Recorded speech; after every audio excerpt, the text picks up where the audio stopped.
This is Andy with QualityStocks. Today is Tuesday, June 8th, 2010. This morning we're going to take a look at ZVTK. It's a NASDAQ bulletin board stock trading under the ticker ZVTK. Quick look at the overall chart. You can see a nice support level has been established there. Seeing some bullish crosses of this is referred to the fast and slow lines. The signal line's the purple one. You want to see that the line cross through it. That is indicative of the histogram. That's what the histogram represents, how close these lines are together. You want to see it cross over into positive territory. PPO and ADX are in a very loose pinch, but the primary important thing here is the setup of the ADX is in a nice position for this to possibly find a reversal and start trending the other way. MFIs are in a nice position. This is a 9-month chart, so over the last few months, see a pretty good downtrend on money. See what was going on during that time. See a nice move. It's a pretty sizable gap down from near 0.005 to 0.035. It's still left unfilled, so we're going to look for a reversal and look for that to come back and fill the gap. Touch on that more in a second. Shaking money flow, we're going to hope this is going to find a bottom. We need to get this heading back towards zero. See some positive money coming in. Obviously, when this was the gap down day, took a pretty big hit. I'm not sure if that was news driven or what have you. So we want to see that these accumulation, distribution, and the money flow start to get turned and go in the other direction. It'll also be indicative of buying pressure coming in, and this thing indeed found a bottom on the support level. CCI is in a great position. Full stow once again coming off the bottom, making a turn. Tricks. This is almost a descending triangle sort of look to it. What's important is it's still in a little bit of a downtrend. We want to see this turn. We always want to see the tricks trending towards zero. That's the best sign of a true reversal. I wanted to point out something real quick. This is a 9-month chart. This is a 1-year chart. And the reason I wanted to show this is because of the support level right in through this area. Historically, right around 0.02. Pretty good support. This whole area, just a hair below 0.018. I'm going to try and stay focused on 0.02. You can see it's come down and touched 0.017. This is probably in the 0.015 area where it's very good support. Dipped below it all the way down to 0.01, threatened to trip zeros, but made a nice climb since then. Obviously, this is a 10-bagger, a 16-bagger, great move there. But historically, it's getting support at this 0.02 area.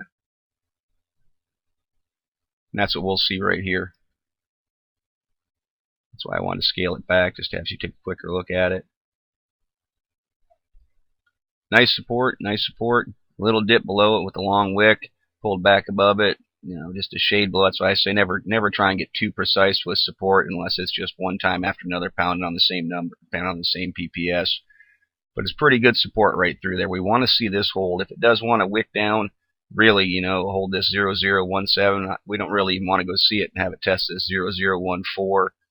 We want to see it hold here. Get these, a lot of the short-term indicators are starting to turn, like the RSI is right here. We want to see that continue and make this move up off of it. On the flip side, hold that support. Then resistance is going to be I should have maybe zoomed in a little bit more. But we're going to look for, get rid of that shadow. We're going to look for this area to hold. And we're going to look for this area to fall. See, 0.027 was a high point through there. Many days right in through there. This is probably 0.025 if I remember looking at a short-term chart. 0.025 is going to be a resistance point right to 0.027. We want to see this volume pick up a little bit more, hold this 0.012, and then make a push up and try and run through it. You can see that it's right about 0.024 right through here.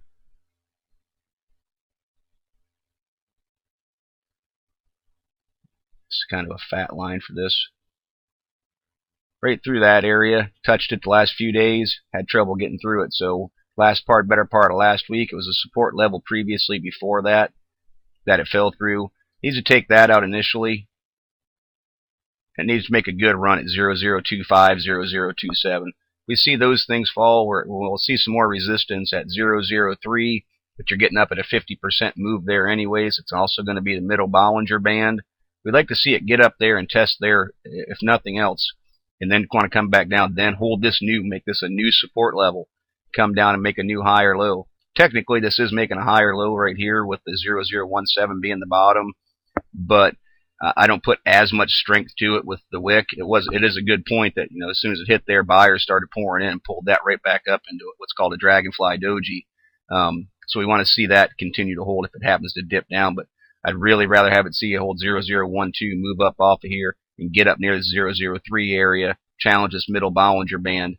The indicators still should be in a prime position, moving into the 50 area, staying very bullish if that happens. So let's look for ZVTK to make sure it holds 0012. Let's see if over the next few days we can get up here and test this 003 area, which in the longer term, again, is going to be some, the whole numbers are a psychological resistance area at 003. And in the past, you see 0033 back here, 003 as a support level, and through here. That's going to be a big area for it to test. So let's see it take on that resistance, reset itself if the need be, and make a move. Continue to make higher lows. That's what we want to see from ZVTK. This is Andy with Quality Stocks. Take a look at ZVTK.